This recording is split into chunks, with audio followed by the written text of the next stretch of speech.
Hello दोस्तों, नमस्कार, सत श्री अकाल, आदाब। आप सभी का स्वागत है हमारे यूट्यूब चैनल पर।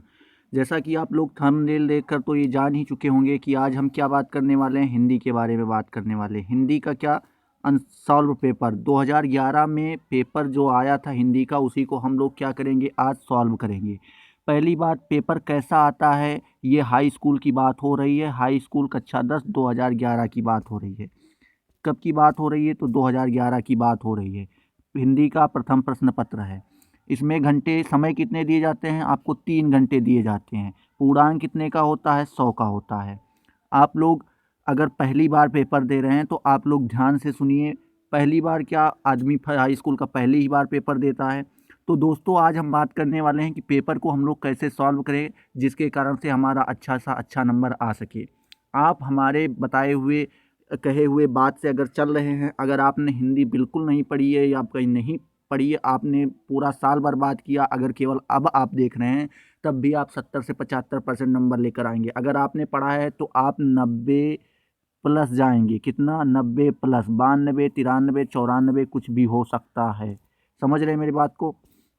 तो चलते हैं बिना समय गवाए। आपका पहला प्रश्न दिया रहेगा और पहले प्रश्न का वो भी क्या है, का दिया हुआ है। यहाँ पे देखिए, पहले प्रश्न का दिया हुआ है। निम्नलिखित कथनों में से कोई कोई एक कथन सही है। आप ध्यान से देखिएगा, कभी आपको लगेगा सही नहीं, लेकिन आपको क्या देखना है, यहाँ पे सही है, उसे पहचान कर लिखिए। तो आपको क्या लिखना रहेगा, आप तुरंत डालेंगे क्या, प्रश्नोत्तर नंबर 1। तुरंत डालिए प्रश्नोत्तर, प्रश्नोत्तर नंबर 1 का ऐसे डालिए। आप पूरी हेडिंग डालिएगा और उसके नीचे आपको क्या, इसका उत्तर लिखना रहेगा। तो आप उत्तर उसका लिखेंगे। आप उत्तर में क्या लिखेंगे, जैसे यहाँ पे बोला गया है, देखिए कौन सा सही है। तो सही बात है, इसमें से 4 गलत दिए हुए हैं। पहला ऑप्शन देखते हैं, डॉक्टर लक्ष्मी सागर वार्ष्णेय एक प्रसिद्ध कवि हैं। क्या एक प्रसिद्ध कवि हैं? बिल्कुल नहीं है। आचार्य रामचंद्र, आचार्य मतलब एक सही लिखना, आचार्य रामचंद्र शुक्ल एक प्रसिद्ध आलोचक हैं। बात सही है, ये एक आलोचक कवि थे। उसके बाद देखते हैं, भारतेंदु हरिश्चंद्र शुक्ल युग के लेखक हैं। तो भारतेंदु हरिश्चंद्र जी जो थे वो शुक्ल युग के नहीं, वो आधुनिक युग के थे। तो तीसरा गलत हुआ, पहला भी गलत हुआ, पहला गलत, दूसरा तीसरा गलत, और चौथा वृंदालाल वर्मा उपन्यासकार नहीं है। तो ये एक उपन्यासकार थे। मतलब सही कौन सा हुआ? दूसरा। तो आपको उत्तर में क्या लिखना रहेगा, प्रश्नोत्तर नंबर 1 का दूसरा, आचार्य रामचंद्र शुक्ल एक प्रसिद्ध आलोचक हैं, यही एक सही है। फिर अगला देखते हैं, प्रश्न नंबर 1 के खा का। आप तुरंत फिर डालेंगे प्रश्नोत्तर नंबर 1 का खा। निम्नलिखित रचनाओं में से किसी एक के रचनाकार का नाम लिखिए। किसी एक रचनाकार का, एक के रचनाकार का नाम लिखिए। कोई बात नहीं, आप यहाँ पे कुछ रचनाएं दी गई हैं, जैसे गिरती दीवारें। गिरती दीवारें किसका है? तो उपेंद्र नाथ अश्क का है। गिरती दीवारें किसकी रचना है? उपेंद्र नाथ अश्क का है। उसके बाद फिर क्या दिया हुआ है, स्कंद गुप्त। तो स्कंद गुप्त किसका दिया हुआ है? स्कंद गुप्त के रचयिता हैं जयशंकर प्रसाद। कौन है? जयशंकर प्रसाद। उसके बाद तीसरे पे दिया गया है भारतीय शिक्षा। भारतीय शिक्षा किसकी है? ये शायद भूल रहे हैं, ये नहीं बता सकते। लेकिन चौथा इसमें क्या दिया हुआ है, पंचपात्र। यहाँ पे देखिए क्या दिया हुआ है, पंचपात्र। पंचपात्र किसकी है? तो ये पदम लाल पुन्ना लाल बख्शी। किसकी? PML, पदम लाल, एम हटाओ यहाँ पे, पदम मतलब पी, लाल, पुन्ना लाल बख्शी। इसके रचयिता कौन है? पदम लाल पुन्ना लाल बख्शी। अब आगे देखते हैं। उसके बाद अगला प्रश्न दिया हुआ है, शुक्लोत्तर युग के 2 प्रमुख आलोचकों के नाम लिखिए। तो शुक्लोत्तर युग के 2 प्रमुख आलोचक को क्या, हम आपको 3 बता दे रहे हैं। नंबर 1 पे लिख लीजिए। अब आप लिखेंगे कैसे? प्रश्नोत्तर 1 के गा का उत्तर। प्रश्नोत्तर 1 के गा केवल डालिए। क्या डालेंगे? उत्तर प्रश्नोत्तर 1 का गा, प्रश्नोत्तर 1 का गा। उसके बाद आप दूसरी लाइन, एक लाइन छोड़ के उसके बाद आंसर लिखेंगे। और राइटिंग का विशेष ध्यान रखिएगा, क्योंकि अगर आपकी राइटिंग अच्छी है और आपने थोड़ा बहुत गलत भी लिख दिया तो आपको नंबर मिलेंगे पूरे। तो इसमें क्या पूछा गया है, शुक्लोत्तर युग के 2 प्रमुख आलोचक के नाम लिखिए। तो दूसरे इसमें देख लेते हैं, नंबर 1 पे लिख लीजिए, शुक्लोत्तर युग के प्रथम आलोचक नंद कुमार दुलारे वाजपेयी, दूसरे पे लिख लीजिए हजारी लाल द्विवेदी, तीसरे पे लिख लीजिए रामधारी सिंह दिनकर, रामधारी सिंह दिनकर। आपको विशेष ध्यान रखना है।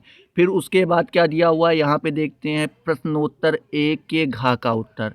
एक के घा का उत्तर, शुक्ल युग की दो प्रमुख पत्रिकाओं का नाम लिखिए। तो कोई बात नहीं, शुक्ल युग की दो प्रमुख पत्रिकाओं का नाम लिखना है। तो इसमें से क्या लिखेंगे, नंबर एक पे लिखिए शब्द सागर, नंबर एक पे क्या, शब्द सागर, नंबर दो पे ब्रह्मगीत सार, और नंबर तीन पे सूर। तीन ये हैं शुक्ल युग की प्रमुख पत्रिकाएं। ठीक है, अगला क्वेश्चन देखते हैं। अगले क्वेश्चन में दिया हुआ है मृगनयनी के लेखक कौन, लेखक का नाम लिखिए। तो आपको फिर क्या डालना रहेगा, प्रश्नोत्तर एक के अंगा, उसमें लिखना रहेगा मृगनयनी के लेखक हैं कौन, वृंदावन लाल वर्मा। हाँ शायद यही है, वृंदावन लाल वर्मा है। ठीक है, अब उसके बाद बात करें दूसरा, फिर आप अगले फिर से डालेंगे प्रश्नोत्तर दो के का उत्तर, क्योंकि यहाँ पे क्या दिया हुआ है, का दिया हुआ है, ध्यान से देखिएगा। और इसमें दिया हुआ है कि रीतकाल के दो कवियों के नाम लिखिए तथा उनकी एक एक रचनाओं का नाम लिखिए। तो कोई बात नहीं, किसका पूछा गया है, रीतकाल के दो कवियों का नाम। तो नंबर एक पे डाल दीजिए कौन, चिंतामणि, कौन, चिंता सी एम, और लेखक कौन हुए, चिंतामणि। इनकी दो लेख क्या लिखनी, रचनाएं लिखनी है। तो एक पे लिख लीजिए काव्य के और बी, काव्य विवेक, और उसके बाद रस विलास, क्या, रस विलास। तो इसका उत्तर क्या होगा, दो के का उत्तर पहले नंबर पे डालिए चिंतामणि, लेखक का नाम, और उनकी दो रचनाएं हैं, पहली है काव्य विवेक, दूसरा है रस विलास। दूसरे कवि कौन हुए, दूसरे कब हुए हमारे कौन, मतीराम, कौन हुए, मतीराम। मतीराम की दो रचनाएं हैं, कौन सी, सरराज, और दूसरी कौन सी है, ललित लालमा। तो पहले ये कौन हुए, मतीराम, दूसरे कौन हुए, मतीराम, और इनकी दो रचनाएं हैं, नंबर एक पे रसराज और दूसरे नंबर पे ललित लालमा। अगला प्रश्न देखते हैं। अगला प्रश्न दिया हुआ है द्विवेदी युग की कविता की दो विशेषताओं का उल्लेख कीजिए। मतलब द्विवेदी युग में जो कविताएं लिखी गई उनकी दो विशेषताओं का क्या करना है, उल्लेख करना है। हम लोगों को क्या करना है, दो विशेषताओं का उल्लेख करना है। तो हम लोग लिख देते हैं, उनकी कविता की दो विशेषताएं थी। पहले में तो इनकी कविता में देशभक्ति भरपूर की थी, क्या, देशभक्ति, DB, देशभक्ति। और दूसरी क्या थी वहाँ पे, अंधविश्वास तथा रूढ़ियों का विरोध। ये लोग जो अंधविश्वास होता था, जो लोग आंख मूंद के विश्वास करते थे, उसमें कोई सच्चाई नहीं होती थी, तो उनका ये लोग क्या करते थे, विरोध करते थे। ये उनकी कविताओं में मिलता है, उनका कुछ विरोध करते हैं।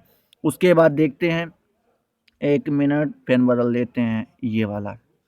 हाँ, फिर अगला क्वेश्चन क्या दिया हुआ है, दिया हुआ है प्रश्नोत्तर दो के गा का उत्तर, प्रयोगवादी कविता की दो विशेषताओं का उल्लेख कीजिए। अभी तक हम लोग क्या पढ़ रहे थे, द्विवेदी युग की कविता, अब किसका पढ़ना है, प्रयोगवादी। तो प्रयोगवादी कविता के दो क्या लिखना है, कविताओं की दो विशेषताओं का उल्लेख कीजिए। तो इसमें पहला तो डाल दीजिए वाद विवाद विचारधारा, वाद या विचारधारा का विरोध, वाद या विचारधारा का विरोध।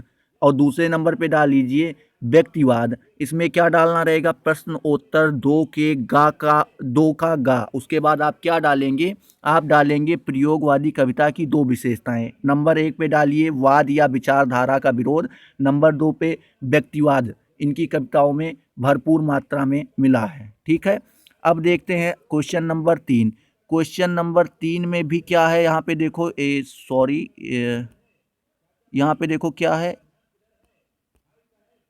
का है, क्या है, का दिया हुआ है, प्रश्नोत्तर 3 के का। तो 3 के का में देखते हैं क्या दिया हुआ है, दिया हुआ है निम्नांकित अवतरणों, क्या दिया हुआ है, निम्नांकित अवतरणों में से किसी एक के नीचे दिए गए प्रश्न का उत्तर दीजिए। अब यहाँ पे देखिए क्या दिया हुआ है, यहाँ पे क्या दिया हुआ है, निम्नलिखित नीचे दो अवतरण दिए हुए हैं। दो कौन कौन से दिए हुए हैं, एक मिनट के लिए देख लेते हैं। एक यहाँ पे दिया हुआ है, ये देखिए खा करके दिया हुआ है, कौन सा दिया है, एक तो ये देखिए खा करके दिया हुआ है, और उसके बाद दूसरा कौन सा दिया है, दूसरा तो पहले यहाँ पे ही दिया हुआ था, देख लीजिए यहाँ पे का। तो दोनों में से किसी एक का उत्तर देना है। ठीक है, तो निम्नलिखित अवतरणों में से किसी नीचे किसी एक के नीचे दिए गए प्रश्नों का उत्तर दीजिए। तो किसी एक के नीचे जो कुछ प्रश्न दिए हों उनको देना है। तो इसमें से पूछा क्या गया है कुछ। अब एक आपको क्या दिया जाएगा, पैराग्राफ, इसको आपको क्या करना रहेगा, रीडिंग, पढ़ना रहेगा। कुसंग का ज्वार सबसे भयानक होता है, या केवल नीति और सद्वृद्धि का ही नशा नहीं करता बल्कि बुद्धि का भी क्षय करता है। किसी युवा पुरुष की संगत यदि बुरी होगी तो उसके पैरों में बांधी चक्की के समान होगी, जो उसे दिन दिन दिन अवनति अवनति के गड्ढे में गिराती चलेगी। और यदि अच्छी होगी तो सहारा देने वाली बाहु की समान होगी, जो उसे निरंतर उन्नति की ओर उठाती चलेगी। ठीक है, ये पूरा आपने पूरा पैराग्राफ पढ़ा। कौन सा, एक मिनट, ये जो पैराग्राफ यहाँ से दिया हुआ है देखिए, ये पैराग्राफ जो दिया हुआ है आपका, केवल इतना पे ध्यान दीजिए। कौन सा, ओ सॉरी, ये वाले पे हम लोगों को कहाँ ध्यान देना, ये वाले पे। तो इसको आपको पढ़ना रहेगा। उसके बाद इसके नीचे कुछ प्रश्न दिए रहेंगे। जैसे यहाँ पे देखिए एक प्रश्न दिया हुआ है, ये वाला, ये दिया हुआ है, उपयुक्त अवतरण का संदर्भ लिखिए। तो आपको क्या करना रहेगा, पहले तो संदर्भ लिखना रहेगा। आप लोग जानते हैं कि संदर्भ में होता क्या है। तो संदर्भ में आपका पहली बात ये पता होना चाहिए कि कौन से पाठ से है, कौन से पाठ से है, उसके बाद कौन लेखक हैं, इसके संदर्भ में यही लिखा जाता है। तो आपको हम बताएंगे कि इसका संदर्भ क्या होगा, कैसे आप सॉल्व करेंगे। तो दोस्तों, जैसा कि अभी आप यहाँ पे क्या देखिए, कुसंग, कुसंग का मतलब क्या हुआ, यहाँ पे किसी के संग के रहने की बात कर रहा है, और कुसंग कु लग गया, यानी ये क्या कि कोई गलत चीज़ों की बात कर रहा है। एक मिनट, हाँ, क्या बात कर रहा है, किसी गलत चीज़ों की बात कर रहा है। तो कुसंग से हमें पता चला साथ में रहने, साथ में रहने का मतलब क्या हुआ, ये आपके कौन से पाठ से लिया गया है। तो आपको तुरंत पता हो जाना चाहिए कि ये क्या बोल रहा है, कौन से पाठ से लिया गया है। ये लिया गया है आपकी मित्रता के पाठ से। किससे लिया गया है, मित्रता की पाठ से। अब इसमें पूछ रहा है उपयुक्त अवतरण का संदर्भ लिखिए। क्या पूछ रहा है, उपयुक्त अवतरण का संदर्भ लिखिए। तो आपको क्या करना रहेगा, इसका संदर्भ, जब मित्रता से लिया गया और मित्रता के रचयिता कौन है, ये आपको तुरंत पता होना जरूरी है। तो आप संदर्भ कैसे लिखेंगे, कोई बात नहीं, अगर आपको आता है तो बहुत बढ़िया, नहीं आता तो आप याद कर लीजिए। गद्य के लिए क्या आप याद करेंगे, प्रस्तुत गद्दा अवतरण, मतलब ये गद्य से लिया गया है जो कुछ दिया हुआ है। आचार्य रामचंद्र शुक्ल द्वारा लिखित, तो इसके रचयिता कौन है, आचार्य रामचंद्र शुक्ल। तो आपको डालना रहेगा प्रस्तुत गद्दा अवतरण आचार्य रामचंद्र शुक्ल द्वारा लिखित एवं हमारी पाठ्य पुस्तक हिंदी के गद्य खंड में संकलित मित्रता नामक निबंध से अवतरित है। ठीक है, तो आप ऐसे भी लिख सकते हैं। आप क्या लिखेंगे, प्रस्तुत गद्दा अवतरण आचार्य रामचंद्र शुक्ल द्वारा लिखित एवं हमारी पाठ्य पुस्तक हिंदी के गद्दा अवतरण से में संकलित मित्रता नामक पाठ से अवतरित है। ठीक है, समझ में आया। अगला प्रश्न देखते हैं। अगला प्रश्न इसका दिया हुआ है कि रेखांकित अंशों की व्याख्या कीजिए। यहाँ पे देखिए क्या लिखा हुआ है, रेखांकित अंकों की व्याख्या कीजिए। तो आपको क्या करना रहेगा, व्याख्या करना रहेगा। तो व्याख्या में जहाँ पे क्या लगा हुआ है, जैसे यहाँ पे देखिए लाइन बनी हुई, सभी के नीचे लाइन बनी हुई। तो जहाँ तक लाइन बनी हुई है, तो ये वही बोल रहा है, जहाँ तक लाइन बनी है वहाँ तक हम लोगों को क्या करना रहेगा, उसकी व्याख्या करनी रहेगी। तो अब देख लेते हैं यहाँ पे लाइन कहाँ पर दी हुई है। तो आप क्या करेंगे, नई हेडिंग डालेंगे, उसमें आप डालेंगे प्रश्नोत्तर 3 के का सेकेंड आंसर, प्रश्नोत्तर 3 के का सेकेंड, ऐसे आपको डालना रहेगा। उसके बाद आप क्या डालेंगे, एक अच्छे पेन से डालेंगे हेडिंग, फिर क्या डालेंगे, हेडिंग। हेडिंग में क्या लिखेंगे, व्याख्या। व्याख्या, अब इसकी क्या करनी रहेगी, हम लोगों को व्याख्या करनी रहेगी। तो व्याख्या हम लोग कर देते हैं। इसमें बोल रहा है कि शुक्ल, देखना इसमें आपको कैसे लिखना रहेगा, देखना लिखना बहुत इंपॉर्टेंट है। आपको ध्यान दीजिएगा, आपकी राइटिंग और आप कैसे लिखते हैं ये बहुत ज़रूरी है। अगर आप कक्षा 10 में हैं तो इतना ध्यान में रखिए।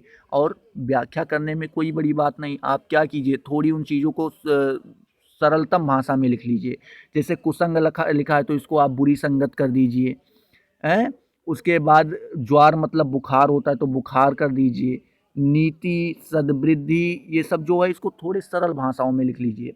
तो यहाँ पे देखते हैं आपको लिखना रहेगा व्याख्या। व्याख्या के हेडिंग डालने के बाद नीचे लिखिए, शुक्ल जी कहते हैं कि बुरी संगति घातक बुखार के समान हानिकारक होता है। यहाँ पे क्या बोल रहा है, कुसंग का ज्वार सबसे भयानक होता है। तो आप क्या लिखिए, शुक्ल जी कहते हैं कि बुरी संगत घातक बुखार के समान हानिकारक होती है। इस तरह हर कोई व्यक्ति यदि भयानक ज्वार से ग्रसित हो तो वह ज्वार उसके शरीर और स्वास्थ्य को नष्ट कर देता है। यानी यहाँ पे क्या बोल रहा है कि जैसे वह बुखार जिसको रखे हो वो क्या कर देता है, उसके स्वास्थ्य और शरीर को क्या कर देता है, नष्ट कर देता है, तथा कभी कभी प्राण भी ले लेता है। कभी कभी क्या करता है, प्राण भी ले लेता है। हम लोगों को केवल यहीं तक लिखना है। कहाँ तक, यहीं तक। और समझिए, व्याख्या का मतलब ये नहीं हुआ कि 2 लाइन में लिख के ख़त्म कर दीजिए, आपको पूरा बड़ा सा लिखना रहेगा, तभी तो समझ में आएगा इस चीज़ की व्याख्या हुई है। तो यहाँ पे क्या लिखेंगे, शुक्ल व्याख्या डालिए हेडिंग, उसके बाद लिखिए, शुक्ल जी कहते हैं कि बुरी संगत घातक बुखार के समान हानिकारक होती है। जिस तरह कोई व्यक्ति यदि भयानक ज्वार से ग्रसित हो तो वह ज्वार उसके शरीर और स्वास्थ्य को नष्ट कर देता है तथा कभी कभी प्राण भी ले लेता है, उसी प्रकार बुरी संगत हमारी नैतिकता, सदाचार, मन और बुद्धि को नष्ट कर देता है। समझ में आया। दूसरे का उत्तर आप लिख लेंगे। चलिए अब देखते हैं तीसरा। तो तीसरे में आप क्या डालेंगे, प्रश्न उत्तर 3 के का तीसरा आंसर लिखा है, अच्छी संगत से होने वाले लाभों को उदाहरण देकर समझाइए। इसमें दिया हुआ है। तो कोई बात नहीं, इसमें अच्छी संगत होने से आप लाभ नहीं जानते। अगर आपके दोस्त होंगे अच्छे तो क्या होंगे, तो अच्छी संगत सहारा देने वाली बाँह के समान होते हैं। यहीं पे लिखा गया है, देखना। सॉरी, एक मिनट, यहाँ पे देखिए, यहाँ पे क्या दिया हुआ है, चलती है पैरों में बांधी हुई चक्की की तरह। अगर आप बुरी संगत में, तो आप क्या हैं, चक्की की तरह है। आपके पैर में क्या बांध दिया जाए, चक्की, मतलब आप चल नहीं पाएंगे। और जो क्या बोल रहा है, यदि अच्छी होगी तो सहारा देने वाली बाँह के समान होंगी। ठीक है, तो इसमें यही बोला गया है। तो इसमें बताइए, बुरी संगत, अच्छी संगत, तो अच्छी संगत होगी तो क्या होगी, तो अच्छी संगत होगी तो अच्छी संगत सहारा देने वाली बाँह के समान होती है, जो व्यक्ति का जीवन रक्षा और उसे उन्नति की ओर ले जाने वाली होती है। ठीक है, समझ में आया। अब मान लो आप ये नहीं करना चाहते, आपको ये नहीं आता, तो आप दूसरा देख लीजिए, अथवा करके दिया हुआ है। दूसरे में यहाँ पे देखिए, ये खा नंबर करके दिया हुआ है, 2 में से 1 को, अरे सॉरी, 2 में से 1 को करना था। यहाँ पे देखिए खा दिया हुआ है। अब खा वाला आप पढ़ लीजिए। खा वाले में आप क्या पढ़ेंगे, खा वाले में दिया हुआ है, आज विज्ञान मनुष्य के हाथों में अद्भुत शक्ति दे रहा है। क्या बोल रहा है, आज विज्ञान मनुष्य के हाथों में अद्भुत शक्ति दे रहा है। तो आप इसको जैसे ही पढ़ें तैसे तुरंत आपके दिमाग में क्या चलना चाहिए, कौन से पाठ का है। तुरंत आप क्या करें, पाठ को ढूंढें, उसके बाद इसके लेखक का नाम पता करें। ये आपको याद रखना पड़ेगा, ये आपको याद रखना पड़ेगा। तो जैसे यहाँ पे लिखा है, आज विज्ञान मनुष्य के हाथों में अद्भुत शक्ति दे रहा है, उसका उपयोग एक व्यक्ति और समूह के उत्कर्ष और दूसरे व्यक्ति समूह के गिराने में होता है। मतलब ये क्या बोल रहा है, कौन से पाठ का है, पहले आप तुरंत पता कीजिए। तो ये किसकी है, भारतीय संस्कृत। आप लोगों ने पढ़ा होगा, भारतीय संस्कृति नामक पाठ से ये लिया गया है। तो अभी इसमें देखिएगा, तुरंत ये क्या कहेगा कि पहले प्रस्तुत पद्यांश की क्या, गद्यांश की क्या करिए, आप तुरंत व्याख्या बताइए। तो उपयुक्त अवतरण का संदर्भ लिखिए। मतलब क्या लिखना है, संदर्भ लिखना है। जैसे आपने पीछे लिखा वैसे अभी भी लिखना है। तो आप संदर्भ कैसे लिखेंगे, उसमें आप फिर वही लिखेंगे, प्रस्तुत गद्यांश हमारी पाठ्य पुस्तक हिंदी के गद्य खंड में संकलित डॉक्टर राजेंद्र प्रसाद द्वारा लिखित भारतीय संस्कृति नामक निबंध से उद्धृत है। आपको ये लिखना रहेगा।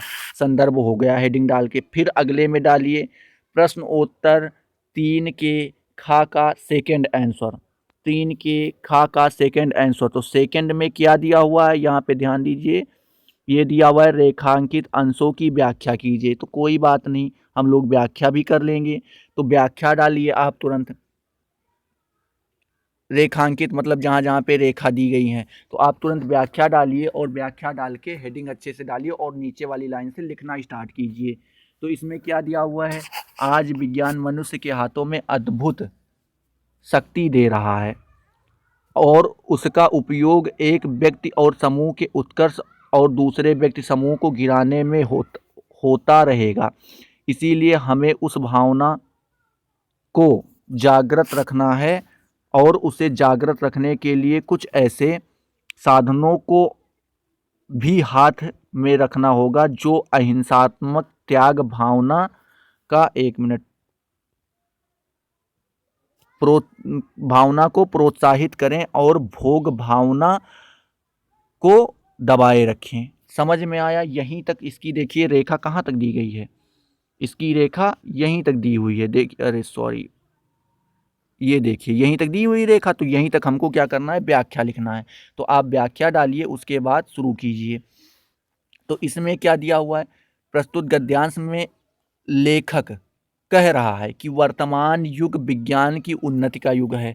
तो सही बात है। देखिए यहाँ पे ये बोल रहा है कि नहीं बोल रहा है, आप खुद ही देखिए। ये बोल रहा है आज विज्ञान मनुष्य के हाथों में अद्भुत शक्ति दे रहा है। मतलब ये क्या बोल रहा है, प्रस्तुत गद्यांश में लेखक कह रहा है कि वर्तमान युग विज्ञान की उन्नति का युग है।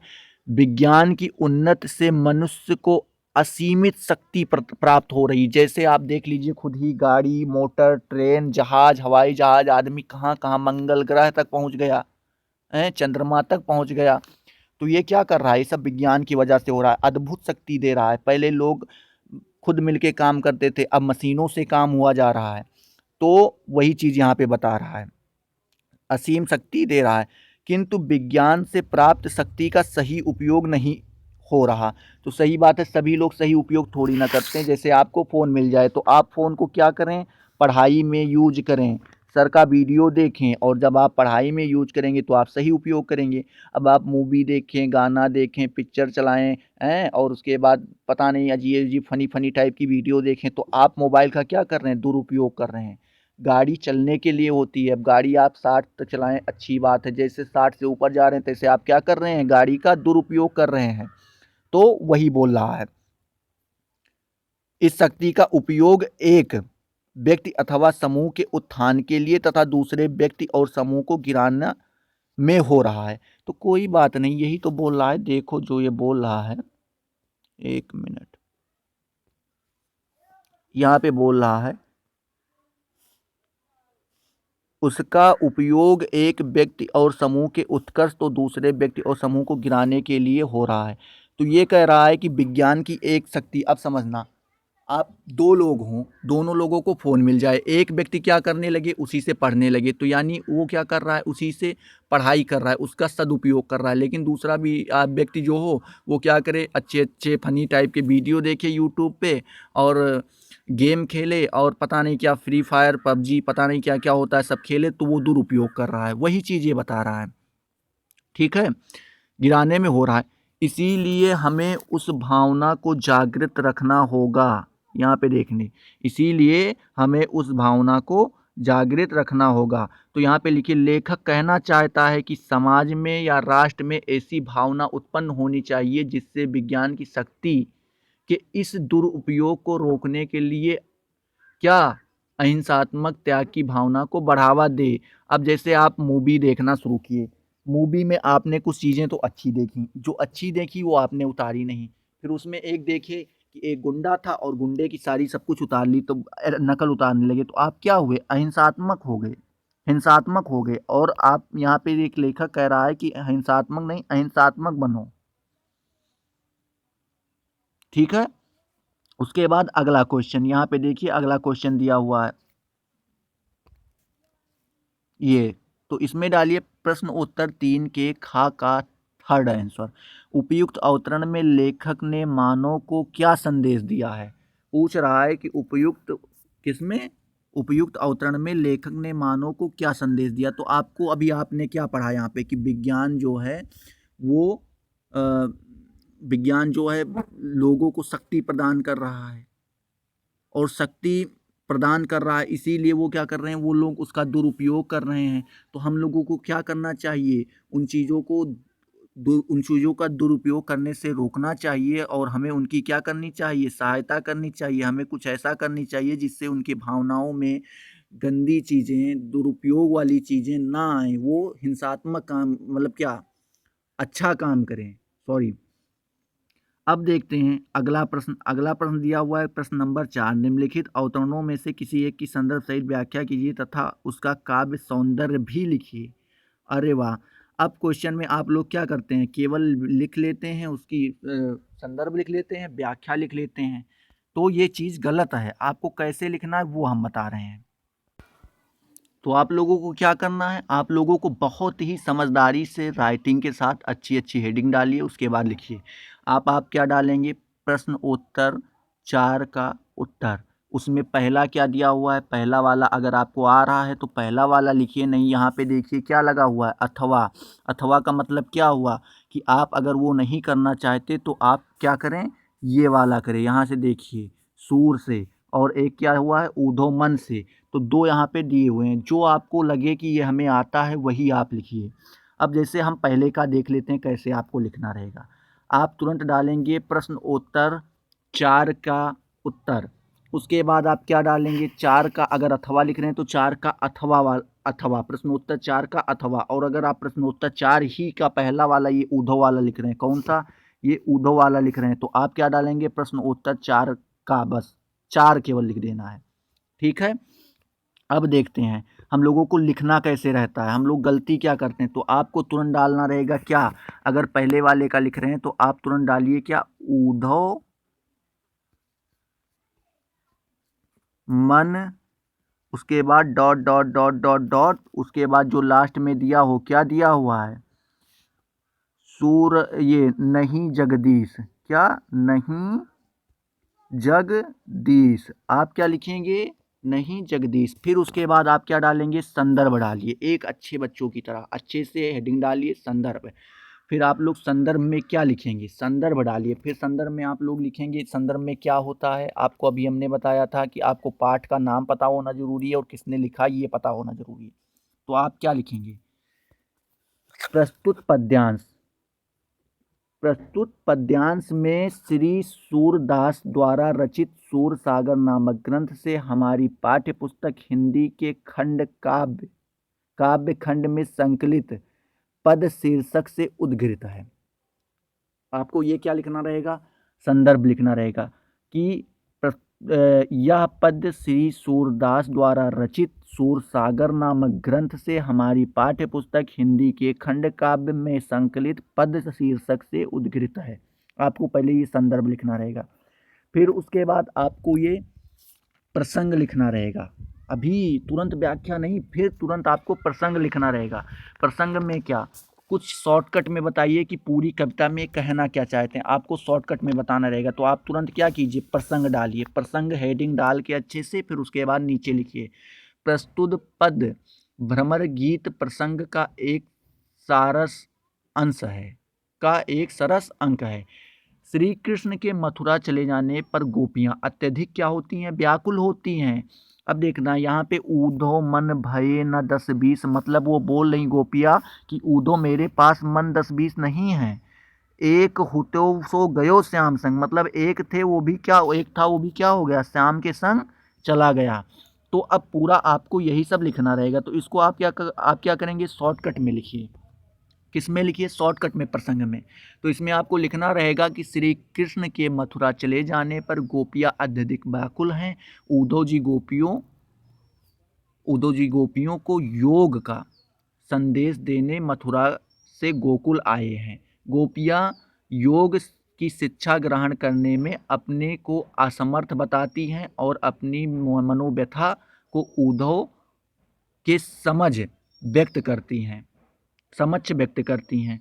तो आपको क्या करना है कि यहाँ पे आपको बताना है कि गोपियाँ जो हैं ये कृष्ण भगवान के चले जाने के बाद काफ़ी ज़्यादा दुखी हुई हैं, और दुखी होने के बाद यहाँ पे उद्धव इनको समझाने आए हैं, और गोपियाँ बता रही हैं कि ये चीज़ हम समझ नहीं सकते क्योंकि हमारे पास अब वो क्षमता नहीं रही उनके चले जाने के बाद।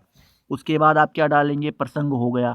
फिर आप डालिए व्याख्या, व्याख्या एकदम, उसके बाद फिर लिखिए व्याख्या में ऊधो मन भये न 10-20, मतलब उद्धव जी से कहती हैं गोपिया कि हे उद्धव, हमारे मन 10-20 नहीं हैं, सभी की तरह हमारे पास भी मन कितने हैं? एक हैं। एक हुतो सो गयो श्याम संग, तो हमारे पास भी क्या है? एक हैं, और वह भी श्री कृष्ण के साथ चला गया।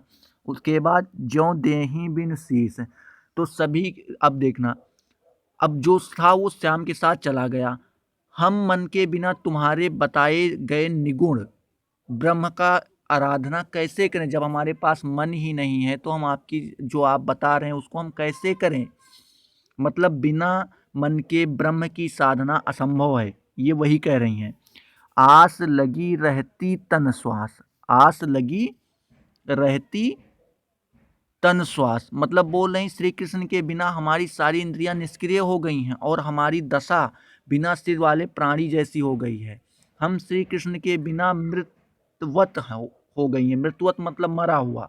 उसके बाद जीवन के लक्षण के रूप में हमारी श्वास केवल इस आशा में चल रही है। देखो यही तो है, आस लगी रहती तन श्वास, मतलब हमारी सांस किस लिए चल रही है? केवल बस इतने इसके लिए चल रही है, इस आशा में चल रही है कि श्री कृष्ण मथुरा से अवश्य लौटेंगे। इसी चक्कर में वो उनकी क्या कर चल रही है? सांसें बस यही सोच सोच के चल रही हैं, हमें उनके दर्शन प्राप्त होंगे। और जीवहि कोट बरीर बरीस, उसके बाद क्या है? जीवहि कोट बरीस, मतलब उनके कहने का मतलब ये है, गोपिया उद्धव से कहती हैं कि हे उद्धव, तुम तो कृष्ण के अभिन्न मित्र हो। मतलब अभिन्न मतलब जो कभी अलग नहीं होता, और संपूर्ण योग विद्या तथा मिलन के उपयोग के ज्ञाता हो। उद्धव जी क्या थे? उद्धव जी काफी ज्यादा विद्वान व्यक्ति थे, इसीलिए वो उनको समझाने आए थे। तो फिर उसके बाद, तुम तो सखा श्याम सुंदर के, ये वही कह रहे हैं, तुम तो सखा श्याम सुंदर के सकल जोग के ईश, सूर हमारे नंद ननद बिनु और नहीं जगदीश। तो उसमें क्या कह रहा है कि तुम तो श्री कृष्ण के एकदम बहुत प्यारे मित्र हो, अभिन्न मित्र हो। अभिन्न मतलब होता है जो कभी अलग ना हो, और तुम्हें संपूर्ण योग विद्या तथा मिलने के उपायों के ज्ञाता हो आप। यदि तुम चाहो तो हमारा योग यानी मिलन अवश्य हो करा सकते हो, यानी अगर तुम चाहो तो हमारा मिलन करवा सकते हो।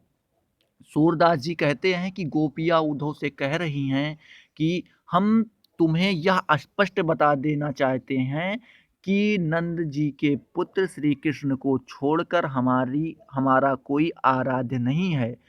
हम तो उन्हीं के परम उपासिक का हैं, मतलब अब श्री कृष्ण के अलावा हमारा कोई और नहीं रह गया जिनको हम माने।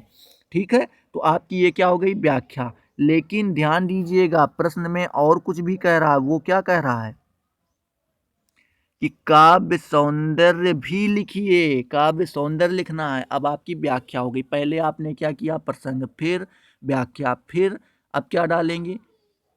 काव्य सौंदर्य। काव्य सौंदर्य में हम लोग क्या डालेंगे? काव्य सौंदर्य डालो, उसके बाद हेडिंग, उसके बाद एक लिख दो। उसमें पहले में लिख देना कि प्रस्तुत पद में गोपियों की विरह दशा और कृष्ण के प्रति उनके एकनिष्ठ प्रेम का मार्मिक वर्णन है। मतलब ये क्या? ये हुआ कि यहाँ पे गोपियाँ जो हैं ये श्री कृष्ण की चले जाने के बाद उनके लिए जितना वो क्या कर रही हैं, वियोग में है, उन्हीं के बारे में यहाँ पे चर्चा किया गया है। ठीक है, फिर दूसरा डालिए भाषा। भाषा में लिख लीजिए सरल भाषा का प्रयोग किया गया है। उसके बाद शैली, शैली में डालिए उक्ति उक्ति वैचित्र्य पूर्ण मुक्तक है। फिर छंद डालिए, छंद में गे पद है। ठीक है, रस डालिए, रस में श्रृंगार, वो भी कौन सा? वियोग श्रृंगार। अलंकार में सखा श्याम सुंदर के अलंकार इसमें यूज हुआ है, में अनुप्रास अलंकार यानी जोग मतलब मिलना। जोग में श्लेष, अब श्लेष का मतलब चिपका हुआ। जो देहि बिन शीश में उपमा का अलंकार मतलब तुलना किया गया है।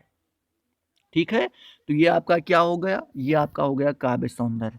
अब अगर मान लो आपको ये नहीं आता, आपको दूसरा आता है, कौन सा आता है?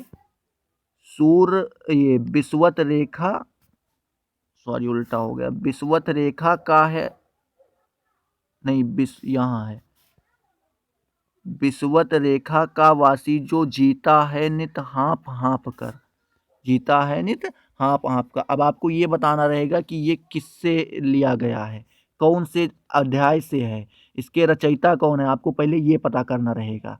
तो आप ये पहले पता कीजिए। तो आप क्या डालेंगे, आप तुरंत फिर डालिए कि प्रश्नोत्तर 4 का अथवा, प्रश्नोत्तर 4 का अथवा। अब उसमें आप फिर से क्या डालेंगे, उसका डालिए क्या, संदर्भ। पहले तो आपको संदर्भ जरूरी है। संदर्भ का मतलब ये हुआ कि आप पहले देखिए कौन से पाठ से लिया गया, इसके रचयिता कौन है। तो आप तुरंत संदर्भ डालिए और संदर्भ में लिखिए, प्रस्तुत पद्यांश हमारी पाठ्य पुस्तक हिंदी के काव्य खंड में संकलित श्री राम नरेश त्रिपाठी द्वारा रचित, यानी इसके रचयिता कौन है, राम नरेश त्रिपाठी द्वारा रचित स्वदेश प्रेम शीर्षक कविता से अवतरित है। यह कविता त्रिपाठी जी की काव्य संग्रह स्वप्न से ली गई है। ठीक है, कहाँ से लिया गया है, स्वप्न से लिया गया है। तो आपका ये हो गया संदर्भ। फिर आप डालिए प्रसंग। प्रसंग में आप क्या डालेंगे, आप इसको शॉर्टकट में बताइए कि ये चीज़ कहना क्या चाहता है, पूरा मिला के निचोड़ इसका क्या है। तो यहाँ पे आप क्या कहेंगे, कवि ने इन पंक्तियों में बताया है कि प्रत्येक मनुष्य अपनी मातृभूमि से प्रेम हो अपनी को अपनी मातृभूमि से प्रेम होता है, वह उसे छोड़कर कहीं जाना पसंद नहीं करता। सही बात है, आप कितने दिन तक दूसरों के यहाँ रहेंगे, जहाँ आप पैदा हुए हैं आपको वहीं से प्रेम रहेगा। ठीक है, तो उसके बाद प्रसंग हो गया। फिर डालिए व्याख्या। व्याख्या में आप क्या लिखेंगे, जो कुछ भी यहाँ पे लिखा है वही लिखिए। तो यहाँ पे लिखा हुआ है, हम लोग पढ़ते हैं, यहाँ पे लिखा हुआ है कि, यहाँ से पढ़िए,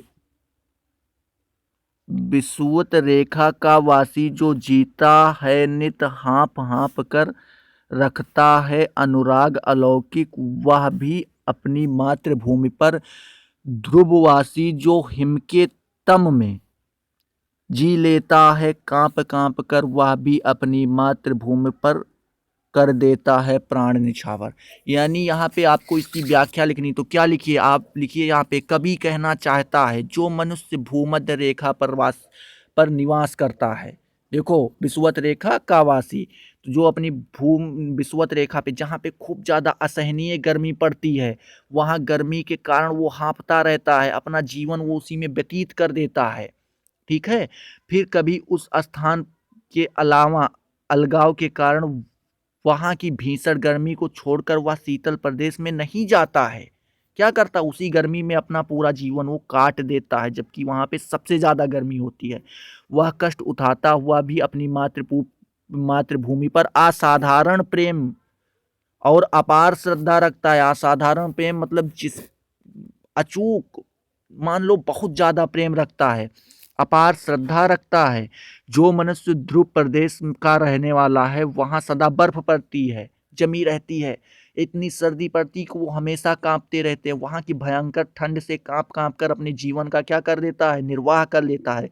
किंतु ठंड से घबरा कर कभी गर्म प्रदेशों की तरफ नहीं जाता है। उसे भी अपनी मातृभूमि से बहुत प्रेम होता है और उसकी रक्षा के लिए वह अपने प्राण भी न्यौछावर कर देता है। तो कभी यही कहना चाहता है। आप व्याख्या में ये लिखिए, फिर उसके बाद आप क्या डालेंगे, काव्य सौंदर्य। क्योंकि फिर से ध्यान दीजिए यहाँ पे क्या लिखा हुआ है, यहाँ पे क्या लिखा हुआ है, काव्य सौंदर्य भी लिखना है। तो काव्य सौंदर्य में क्या लिखेंगे, काव्य सौंदर्य डालिए और हेडिंग नंबर 1, जैसे हमने आपको पहले बताया कि कवि ने स्पष्ट किया है, मानव मात्र को मातृभूमि से स्वाभिमान या स्वाभाविक प्रेम होता है। सभी को अपनी मातृभूमि से होता है, वो चाहे गर्मी में रहता हो, चाहे ठंडी में रहता हो, चाहे जहाँ बर्फ पड़ते हो वहाँ पे, जहाँ पे आग हो वहाँ पे, लेकिन उसको वहाँ से प्यार रहता है। भाषा सरल खड़ी बोली का प्रयोग किया गया, रस वीर रस का प्रयोग किया गया, शैली भावात्मक है, छंद प्रत्येक चरण में 16-16 मात्राएं वाली छंद हैं। ठीक है, तो ऐसे आपको ये लिखना रहेगा काव्य सौंदर्य। फिर अगला क्वेश्चन देखते हैं। अगले क्वेश्चन में दिया हुआ है क्वेश्चन नंबर 5, निम्नलिखित लेखकों में से किसी एक लेखक का जीवन परिचय लिखिए। अब जीवन परिचय आपको याद करना पड़ता होगा, आपने याद कर रखा होगा। अगर आपने याद नहीं कर रखा है तो हम आपको शॉर्ट ट्रिक बताते हैं। शॉर्ट ट्रिक ये होगी इसकी कि आप सब कुछ मत याद कीजिए। जैसे यहाँ पे क्या दिया हुआ है, राजेंद्र प्रसाद, क्या दिया हुआ है? राजेंद्र प्रसाद, डॉक्टर राजेंद्र प्रसाद इनको कहते हैं। तो डॉक्टर राजेंद्र प्रसाद का जीवन परिचय लिखना है। तो आप ज़्यादा कुछ मत याद कीजिए, बस आप क्या करिए, डालिए प्रश्नोत्तर 5 के का उत्तर। अब एक का ही लिखना है, चाहे आप किसका लिखो, चाहे आप राजेंद्र प्रसाद का लिखो, चाहे आप रामचंद्र शुक्ल का लिखो, और चाहे आप जयशंकर प्रसाद का लिखो। तो आप किसका लिखना चाहोगे? मान लो पहले वाले का देख लेते हैं, किसका? पहले वाले का देख लेते हैं। पहले वाले में कौन दिया हुआ है? राजेंद्र प्रसाद दिए हुए हैं। कौन दिया हुआ है? राजेंद्र प्रसाद दिए हुए हैं। राजेंद्र प्रसाद की प्रसिद्ध के राजेंद्र प्रसाद के बारे में आपको कुछ जानना चाहिए। जानना ये चाहिए कि डॉक्टर राजेंद्र प्रसाद जी का जन्म 1884 ईस्वी में गांव जीरादेही बिहार में हुआ था। इनके पिता का नाम महादेव सहाय था। संपन्न किसी परिवार के एक व्यक्ति थे। इनका बचपन अपने गांव में ही बीता। M M M A L L B B, ठीक है। तो आपको क्या याद रखना कि उनका जन्म कब हुआ, वो मरे कब, कौन से गांव में पैदा हुए थे, इनके पिता का क्या नाम था, फिर उन्होंने कौन कौन सी पढ़ाई की। बस इतना आपको याद रखना है, और सब में वही सब कुछ होता है।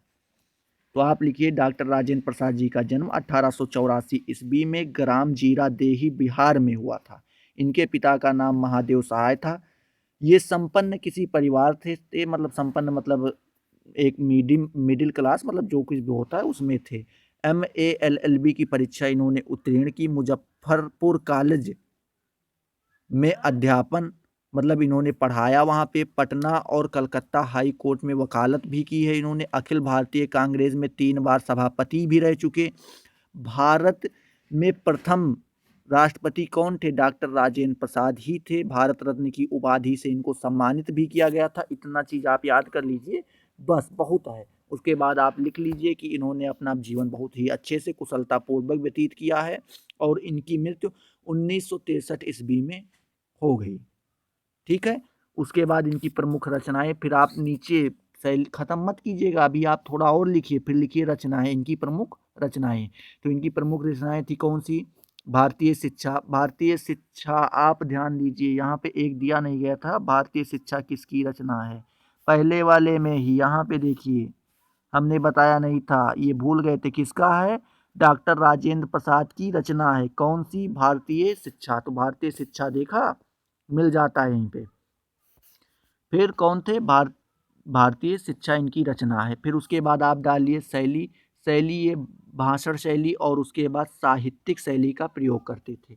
उसके बाद इनको भाषा कौन कौन सी आती थी? तो सरल सुबोध खड़ी बोली भी आती थी। उर्दू फारसी अंग्रेजी शब्दों के ये ज्ञाता थे, मतलब इनको आती थी, ज्ञाता नहीं थे, आती थी, ठीक है। अब उसके बाद आप मानो इनकी जीवन परिचय नहीं लिखना चाहते, तो आप किसका लिखोगे? डॉक्टर, इनका डॉक्टर नहीं, रामचंद्र शुक्ल जी का। किसका लिखोगे? रामचंद्र शुक्ल जी का। तो अब रामचंद्र शुक्ल जी में भी आपको वही याद करना रहेगा कि रामचंद्र शुक्ल जी का जन्म 1884 ईस्वी में, मतलब इनका भी 1884 में हुआ, उनका भी 1884 में अगोना नामक ग्राम बस्ती में हुआ था, उत्तर प्रदेश में हुआ था। इनके पिता का नाम चंद्रबली शुक्ला था। मिर्जापुर के मिशन स्कूल में चित्रकला के अध्यापक थे। अब उसके बाद इनकी कहानी वही लिखिए कि क्या ये काफ़ी अच्छे व्यक्ति थे, कुशल छात्र थे, और इन्होंने अपनी शिक्षा दीक्षा अपने गांव में ही ली, प्रारंभिक शिक्षा दीक्षा अपने गांव में ही ली। ये सब आपको बना के लिखना पड़ेगा।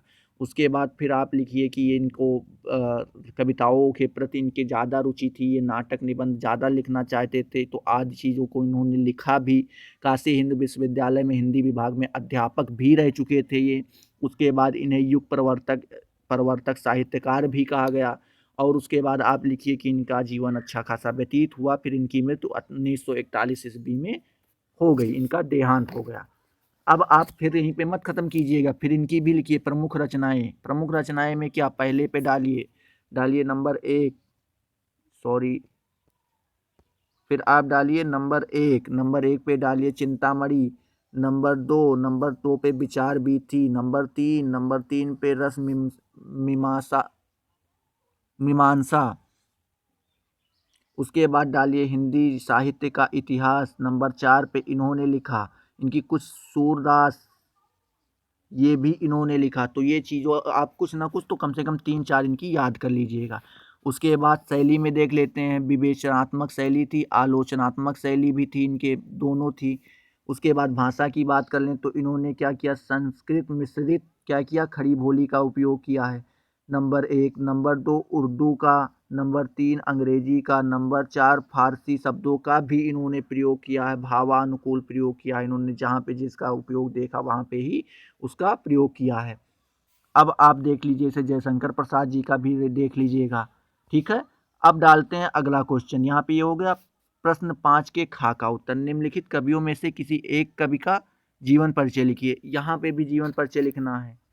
तो अभी तक हम लोग किसके, गद्य वालों के लिख लेते, अब आपको काव्य में से लिखना पड़ेगा। तो इसमें देखिए नंबर 1 पे क्या दिया हुआ है दोस्तों, तो नंबर 1 पे क्या दिया हुआ है, नंबर 1 पे दिए हुए हैं कौन, सुमित्रानंद पंत जी। कौन दिए हुए हैं, सुमित्रानंद पंत, माखनलाल चतुर्वेदी, सूरदास जी। तो इनका भी आपको ऐसे याद करना रहेगा। अब एक को आप बता देते हैं, जैसे सूरदास हर बार पूछे जाते हैं, तो आप सूरदास ये मान के चलिए कि इस बार भी पूछा जाएगा। तो इसमें से एक का तो हम बता दे रहे हैं कि इनका सूरदास जी का बता दे रहे हैं। आप देखिए कैसे लिखा जाएगा, ये वाला हम आपको बता दे रहे हैं। यहाँ पे देखिए जैसे आप सूरदास जी का जन्म याद कर लीजिए। सूरदास जी का जन्म 1478 ईस्वी में हुआ था। कहाँ पे हुआ था, तो रुनकता या सीही परसौली में हुआ था। उसके बाद इनका डाल लीजिए कि ये इनकी प्रारंभिक शिक्षा दीक्षा अपनी जगह पे हुई। ये आंखों से थोड़े अंधे भी, थोड़े क्या अंधे थे। और उसके बाद वल्लभाचार्य के शिष्य थे। अष्टछाप के सर्वश्रेष्ठ कवि थे। सुगो सुगुणोपासक कृष्ण के भक्त थे, कृष्ण भगवान के ये भक्त भी थे।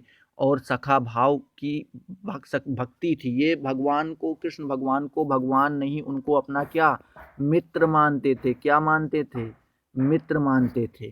तो उन्होंने अपना उनको मित्र माना। और उसके बाद गोपी प्रेम, कृष्ण की लीला का विशद वर्णन किया, मतलब बहुत ज़्यादा वर्णन किया। श्रृंगार और वात्सल्य अद्वैत कवियों का क्या, कवि थे इन्होंने। और उसके बाद इनका देहांत 1583 ईस्वी में हो गया, ठीक है। उसके बाद इनकी 2-3 रचनाएं लिख लीजिए, कम से कम 3 तो याद ही कर लीजिएगा। डालिएगा प्रमुख रचनाएं, नंबर 1 प्रमुख रचनाएं, नंबर 1 पे डालिए आप तुरंत, क्या नंबर 1 पे डालिए, सूरसागर। नंबर 2 पे सूर सुरसारावली। उसके बाद नंबर 3 पे साहित्य लहरी। 3 तो कम से कम याद कर रखिएगा आप, क्या 3 याद कर रखिएगा, ठीक है दोस्तों।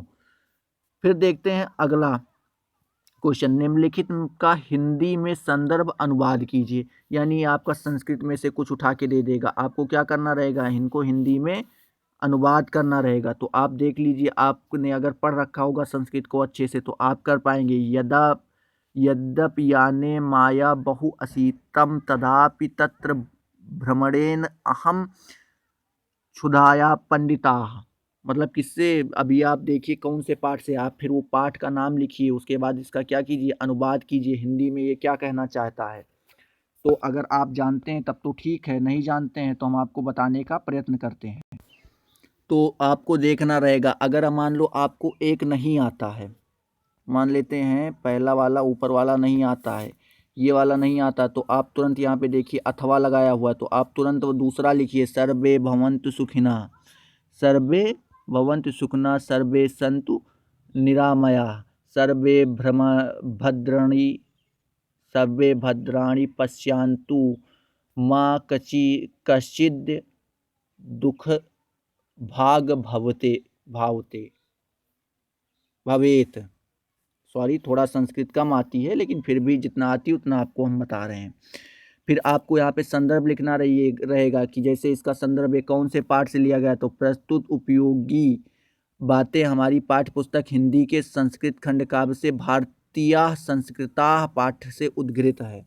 उसके बाद आपको प्रसंग लिखना रहेगा, प्रस्तुत श्लोक में भारतीयों के मूल भावनाओं पर प्रकाश डाला गया है। फिर उसके बाद आपको अनुवाद डालना रहेगा, सब सुखी हों, सब निरोगी, क्या रोग रहित हों, सब कल्याण को देखें, अर्थात सबका कल्याण हो, सभी कोई भी दुखी ना हो, अर्थात कोई भी दुख का भागी ना बने, ठीक है। ऐसे आपको ये अनुवाद करना रहेगा। फिर देखते हैं अगला नंबर, क्वेश्चन नंबर 7, क्या देखते हैं, क्वेश्चन नंबर 7, निम्नलिखित में से किन्हीं दो प्रश्नों के उत्तर संस्कृत में दीजिए। तो कोई बात नहीं, आपको क्या करना रहेगा, संस्कृत में देना रहेगा। तो आप संस्कृत में दीजिए इनका उत्तर। तो पूछ क्या रहा है पहले ये देखिए। फिर इसमें पूछ रहा है पहला प्रश्न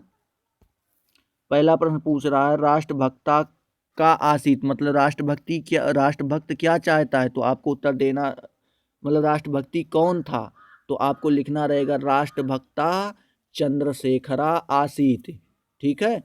उसके बाद विद्या केन वर्धते, फिर उसके बाद आपको इसका आंसर लिखना रहेगा कि विद्या केन वर्धते का, इसमें आप लिखिएगा विद्या अभ्यासेन वर्धते। ठीक है, दोनों का आपको उत्तर लिखना रहेगा।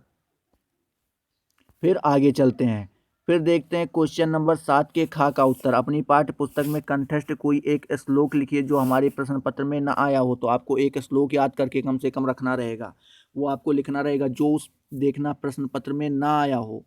फिर देखते हैं प्रश्न नंबर 8। प्रश्न नंबर 8 का उत्तर आप डालिए। प्रश्न नंबर 8 के का उत्तर, उसमें देखिए हास्य रस की परिभाषा सा उदाहरण लिखिए तथा उसकी अस्थाई भाव को भी लिखिए। तो आपको क्या लिखना रहेगा, तुरंत आप प्रश्न नंबर 8 डालिए। प्रश्न नंबर 8 डालते ही आपको क्या मिलेगा, आपको डालना रहेगा, यहाँ पे पूछा क्या गया है, पूछा ये गया है कहाँ है, हास्य रस की परिभाषा लिखिए। तो आपको तुरंत हास्य रस की परिभाषा लिखनी रहेगी। हास्य रस की परिभाषा क्या होती है, हास्य नामक अस्थाई भाव, हास्य रस का अस्थाई भाव हस है, या हास नामक अस्थाई भाव किसी भी व्यक्ति के विकृत रूप आकार वेशभूषा को देखकर हृदय में जो विनोद का भाव उत्पन्न होता है वही हास्य रस कहलाता है। इसको आपको इतना रट के रखना पड़ेगा। या फिर इस तरह से आप लिख सकते हैं कि हास्य नामक अस्थाई भाव जब विभाव, अनुभाव और संचारी भावों को से पुष्ट होता है तब तब हास्य रस की निष्पत्ति होती है। अब उदाहरण में आपको लिखना रहेगा, उदाहरण में इसको एक उदाहरण लिखना रहेगा। जैसे हमें एक याद है, बिंद के वासी उदासी तपोव्रत धारी महाबिनु नारी दुखारे गौतम तिये तर तुलसी सो कथा सुनी भये मुनिवृंद सुखारे हई है शिला सब चंद्रमुखी पर से पद मंजुल कंज तिहारे कीन्ही भली रघुनायक काजू करुणा करी कानन को पगुधारे। तो आपको एक उदाहरण लिखना रहेगा। फिर उसके बाद यहाँ पे दिया हुआ है खग मृग है मधुकर सेनी तुम देखी सीता मृग नैनी। मान लो अगर आपको एक ये वाला नहीं आता है, मान लो आपको ये वाला नहीं आता, तो आप तुरंत क्या अथवा पे आ जाइए। डालिए प्रश्न उत्तर 8 के का अथवा। इसमें लिया हुआ है खग मृग ए मधुकर सेनी तुम देखी सीता मृग नैनी। इसमें पूछा गया है उपयुक्त पंक्तियों में कौन सा रस है, रस का अस्थाई भाव बताइए। तो यहाँ पे आपको कौन सा बताना रहेगा, हास्य, और हास्य का कौन सा वियोग, नहीं, श्रृंगार रस है। कौन सा श्रृंगार रस है, रस हास्य तो अलंकार है। फिर आपसे पूछा जाएगा बताइए कौन सा रस है, तो आप कौन सा, ये श्रृंगार रस, और कौन सा श्रृंगार रस, वियोग श्रृंगार रस। कौन सा, वियोग श्रृंगार रस। आपको लिखना रहेगा कि उसमें वियोग श्रृंगार रस है। ठीक है। उसके बाद देखते हैं क्वेश्चन नंबर 8 के खा का उत्तर। इसमें दिया है उपमा अलंकार की परिभाषा उदाहरण सहित लिखिए। तो आपको तुरंत क्या रखना रहेगा, उपमा अलंकार की परिभाषा लिखना रहेगा, वो भी उदाहरण के साथ। तो उदाहरण में आप लोग क्या लिखेंगे, परिभाषा में आप लोग पहले लिखिए परिभाषा, इसकी परिभाषा तो बतानी है, परिभाषा भी बताना है, उसके बाद उदाहरण भी बताना है। तो आप लोग परिभाषा में लिखिए जब किसी वस्तु का वर्णन करने के लिए उससे अधिक प्रसिद्ध वस्तु, गुण, धर्म आदि के आधार पर उसकी समानता की जाती है तब उपमा अलंकार होता है। तो आपको ये पहले उदाहरण लिख लिया लेना रहेगा। उसके बाद फिर परिभाषा, फिर उसके बाद आपको उदाहरण लिखना रहेगा। अब उदाहरण में आप कौन सा लिखते हैं, मुख मयंक सम मंजू मनोहर। आपको ये लिखिए मुख मयंक सम मंजू मनोहर, मतलब इस काव्य पंक्ति में मुख इसमें क्या है, उपमेय है, और चंद्रमा क्या है, उपमान है, और मनोहर क्या है, समान है। अब देखना समान धर्म है। उसके बाद सम वाचक शब्द होने से उपमा अलंकार परिपुष्ट हो रहा है। तो यहीं पे परिपुष्ट हो रहा, तो हम लोग यही एक उदाहरण दे देंगे। ठीक है। अगले में देखते हैं, अगले में क्या पूछ रहा है। अगले में पूछ रहा है कि अगर मान लो ये आपको ना आता हो तो आप बता दीजिए, मोर मुकुट की चंद्रकनु यो राजत नंद नंद। तो आपको ये बता दीजिए कौन सा अलंकार हुआ इसमें, ये बता दीजिए कौन सा अलंकार प्रयोग हुआ है। फिर आप देखिए प्रश्न उत्तर के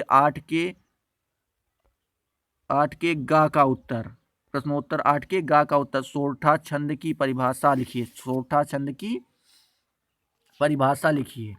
तो आपको कोई वो नहीं, सोरठा छंद की परिभाषा इस तरह से लिखिए, दोहे का उल्टा रूप सोरठा कहलाता है। यह एक अर्धसमात्रिक छंद अर्थात इसके पहले और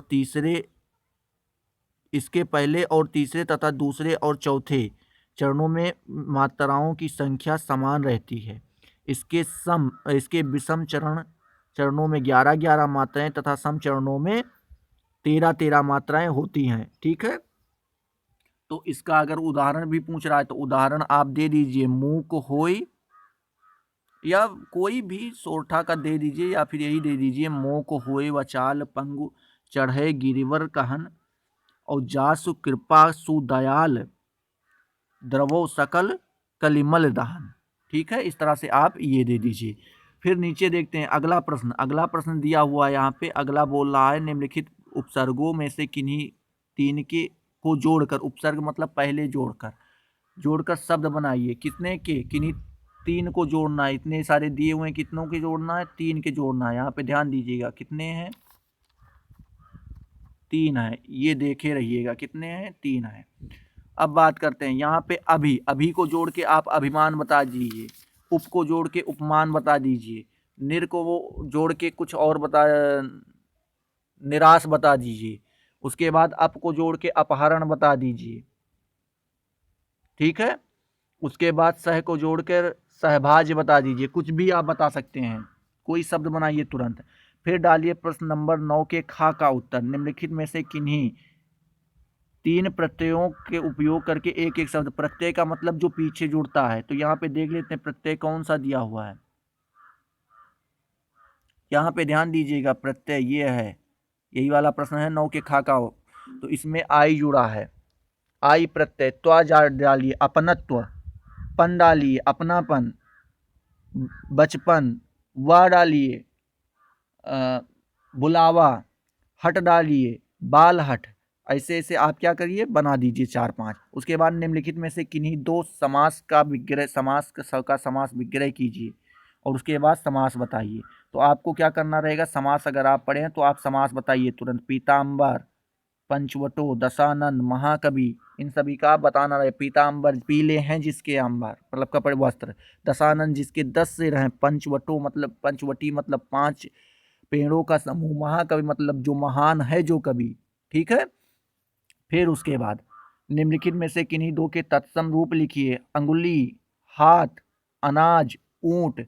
तो इसमें से 2 के लिख लेना है तो 2 के लिख लीजिए, हाथ के हस्त, अनाज के अन्न। ठीक है, उसके बाद नीचे दिया हुआ है, नीचे देखिए, ध्यान दीजिए, यहाँ पे निम्नलिखित में से किन्हीं 2 शब्दों के 2-2 पर्यायवाची लिखिए। अग्नि, आपको क्या लिखना रहेगा, अग्नि की पर्यायवाची लिखनी रहेगी। तो आप अग्नि की पर्यायवाची नहीं लिख पाएंगे। आग, पावक, दहन। उसके बाद आपको दूसरा नारी का लिखिए। फिर स्त्री, महिला, अबला, चंद्रमा, चंद्र की लिखिए, चंद्रमा, चांद, सोम।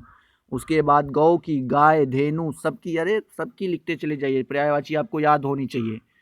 फिर यहाँ पे ध्यान देते हैं, ये वाला प्रश्न नंबर 10 का उत्तर, निम्नलिखित में से किन्हीं 2 का संधि विच्छेद कीजिए तथा संधि लिखिए। तो इनका क्या करना है आपको, संधि विच्छेद, 2 का संधि विच्छेद करना है, उसके बाद उनकी संधि लिखनी है। ठीक है, कोई दिक्कत। प्रश्न नंबर खा, फल अथवा मधु शब्द के चतुर्विभक्ति का एक वचन लिखिए। तो आपको इसको चतुर्विभक्ति का एक वचन लिखना है। यहाँ पे ध्यान दीजिए, निम्नलिखित में से किसी एक धातु रूप का लकार पुरुष तथा वचन उल्लेख कीजिए। तो आपको यहाँ पे ये बताना रहेगा। फिर घ नंबर पे, निम्नलिखित वाक्यों में से किन्हीं 4 शब्द को संस्कृत में अनुवाद करके बताइए। उचित व्यवहार से छोड़ने योग्य, शोककर्ता, पालन पोषण हेतु, बीमार का, पत्थर, मूर्तियाँ, ये आपको बताना रहेगा। फिर क्वेश्चन नंबर 11 में दिया हुआ है, क्या निम्नलिखित में से किसी एक के विषय पर निबंध लिखिए। आपको क्या लिखना रहेगा, बेरोजगारी की समस्या, निबंध लिखना। समझिए, हम आपको सब कुछ बताएंगे। इसी चैनल पे सब्सक्राइब कर लीजिए, आपको वीडियो मिलता रहेगा। अभी हम आपको खूब अच्छे से बताएंगे कि अच्छे से और सुंदर, जिससे पूरा का पूरा नंबर मिले, हम उस तरह से निबंध कैसे लिखें, क्या लिखें, निबंध कैसे लिखें, ये आपका बनेगा एक वीडियो अभी इस पे, निबंध कैसे लिखा जाए। ठीक है, क्योंकि इस पे हमारे 10 नंबर मिलते हैं। कितने नंबर मिलते हैं, 10 नंबर। फिर उसके बाद आगे बढ़िए, नारी शिक्षा का महत्व, आदि यदि मैं प्रधानाचार्य होता इन सब पे। उसके बाद 12 नंबर पे दिया जाता है, तो आप में ये दिया जाता है खंड काव्य, तो इसमें से आपको खंड काव्य लिखना रहेगा। तो आपके में खंड काव्य कौन सा लगता है, ये आप देखिए। हम लोगों में कौन सा लगता है, यहाँ उत्तर प्रदेश के कई शहरों में, जैसे गोंडा में, यहाँ पे क्या लगता है, यहाँ पे लगता है ज्योति जवाहर। कौन सा लगता है, ज्योति जवाहर लगता है। तो ज्योति जवाहर के बारे में हम आप लोगों को बताएंगे कि सुंदर खंड काव्य, इस पे दूसरा वीडियो हमारा, आप लोग बस देखते रहिए और मेहनत करते रहिए। दूसरा वीडियो हमारा, अच्छा खंड काव्य कैसे लिखें। और समझिए, आपको हम 2011 से पेपर उठाएंगे और सॉल्व करना 2019 2020-19 तक बताएंगे। 2019 तक बताएंगे, 2011 से उठाएंगे और सभी पेपर को सॉल्व इसी चैनल पर मिलेगा। इसीलिए आप इस चैनल को सब्सक्राइब कीजिए और बेल आइकन दबाइए। ठीक है, तो अगले वीडियो में मिलते हैं, तब तक के लिए जय हिंद, जय भारत।